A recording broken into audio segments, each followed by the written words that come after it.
Kembali lagi bersama saya, Pian Paujan Padilla, dan selamat datang di ruang kelas.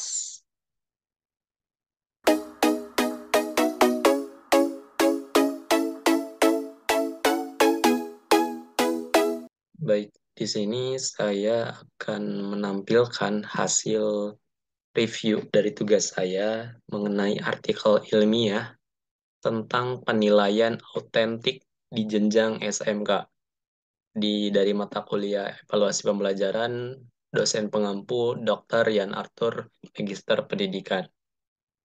Sebelumnya, perkenalkan terlebih dahulu, nama saya Pian Paujan Padilla dengan NIM 1503621088 dari Program Studi Pendidikan Teknik Bangunan Fakultas Teknik Universitas Negeri Jakarta. Baik, di sini mengenai penilaian autentik, di mana berbagai pihak melakukan upaya untuk meningkatkan mutu pendidikan di Indonesia khususnya, antara lain peningkatan kompetensi guru, penyempurnaan kurikulum, dan juga perbaikan infrastruktur di bidang pendidikan. Namun, selain itu, teknik dan format penilaian yang digunakan dalam pekerjaan ini juga harus mestinya didiskusikan. Selain itu, penilaian merupakan bagian penting dalam pembelajaran karena dapat memberikan gambaran seberapa baik siswa tersebut mencapai kompetensi yang diharapkan.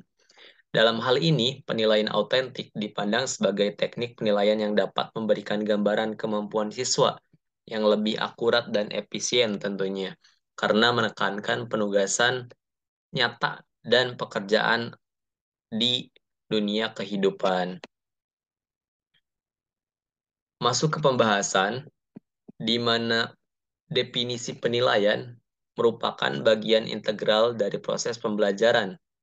Penilaian juga sering dianggap sebagai salah satu dari tiga pilar utama yang sangat menentukan kegiatan pembelajaran, di mana ketiga pilar itu adalah perencanaan, pelaksanaan, dan juga penilaian. Ini dikutip dari Mukhtar tahun 2010.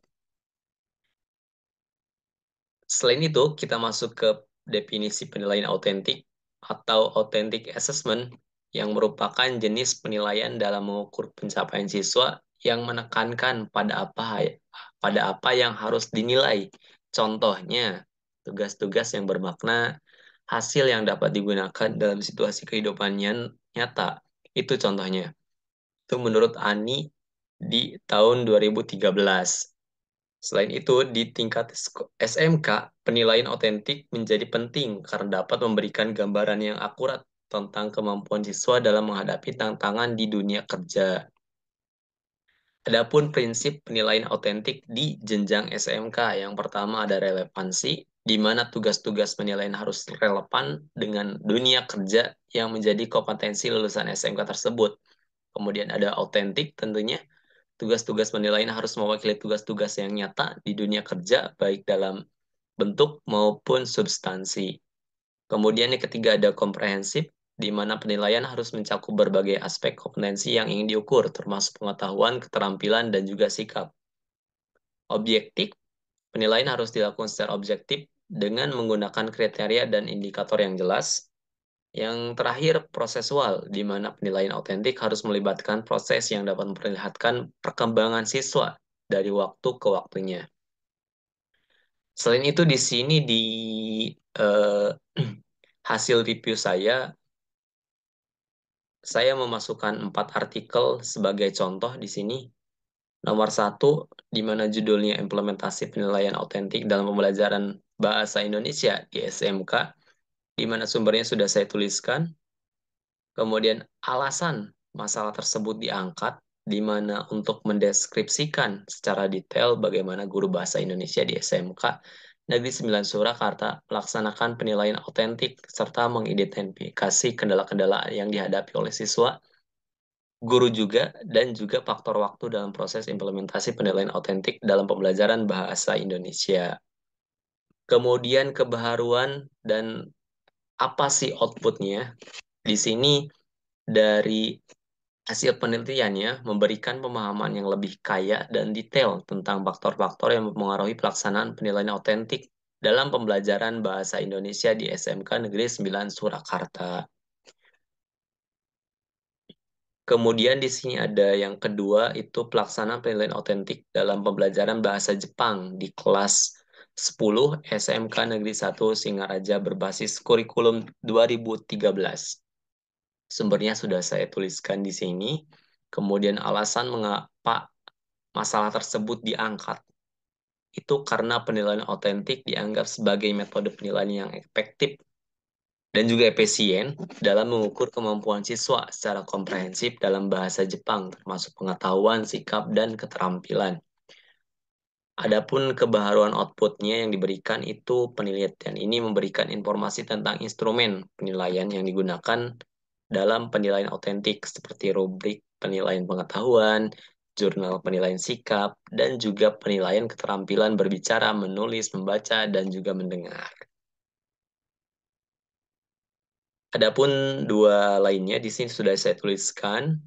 Kemudian dari hasil review empat artikel tadi, saya simpulkan bahwasanya penilaian otentik dalam pembelajaran bahasa Indonesia, bahasa Jepang, kemudian tadi ada di nomor 3 tentang pendidikan agama Islam, kemudian yang keempat ada Pancasila dan pendidikan kewarganegaraan, di kelas SMK telah menjadi topik penelitian yang penting. Pertanyaan yang diajukan dalam penelitian ini berkaitan dengan pengenalan, penerapan dan pengembangan alat penilaian otentik, dan juga memberikan pemahaman yang lebih luas lagi terkait detail faktor-faktor yang mempengaruhi penyampaian penilaian otentik dan memberikan informasi tentang alat penilaian yang digunakan. Hasil penelitian ini juga dapat memberikan pemahaman yang lebih komprehensif tentang kesulitan yang dihadapi guru dalam melaksanakan penilaian otentik berdasarkan kurikulum 2013 dan membantu mengukur keterampilan siswa secara holistik dan sesuai tuntutan dunia kerja. Selain itu, ada juga faktor guru yang merupakan kunci keberhasilan dalam implementasi kurikulum 2013 karena guru merupakan aktor lapangan yang sangat menentukan. Ini menurut Indrianto di tahun 2013. Semua guru juga sudah melaksanakan dan melakukan kegiatan evaluasi penilaian otentik kurikulum 2013. Namun, ada 30% kurang lebih guru yang belum melaksanakan secara penuh. Dikutip dari Sustaji Rudianto di tahun 2016. Dapat kita simpulkan dari hasil review kita kali ini bahwasanya argumentasi di atas itu yang pertama, penilaian otentik diakui sebagai teknik penilaian yang efektif untuk mengukur keterampilan siswa secara komprehensif dari berbagai perspektif, seperti pengetahuan, sikap, dan juga keterampilan. Yang kedua, pengembangan alat asesmen yang paling reliable, praktis, dan autentik secara ekonomis dapat memberikan informasi yang lebih akurat tentang kemampuan siswa, sehingga dapat menjadi dasar strategi yang tepat untuk meningkatkan mutu pendidikan. Ketiga, penerapan penilaian otentik dapat mengarah pada pemahaman yang lebih utuh tentang masalah yang dihadapi guru ketika menerapkan penilaian otentik berdasarkan kurikulum yang berlaku, sehingga dapat diidentifikasi dan ditangani dengan lebih efektif dan juga efisien. Oleh karena itu, penerapan penilaian otentik ini di kelas berpotensi besar untuk meningkatkan kualitas pengajaran. Karena di jenjang pendidikan ternyata ada instrumen yang dinilai masih kurang dan belum efisien. Jadi di sini hadirnya penilaian otentik ini memberikan informasi yang akurat, relevan, dan komprehensif tentang kemampuan siswa serta mendorong pengembangan pemikiran yang memenuhi kebutuhan siswa dalam dunia kerja dan juga kehidupan sehari-hari. Mungkin itu sekian dari review kita kali ini. Kurang lebihnya mohon maaf. Saya tutup. Assalamualaikum warahmatullahi wabarakatuh.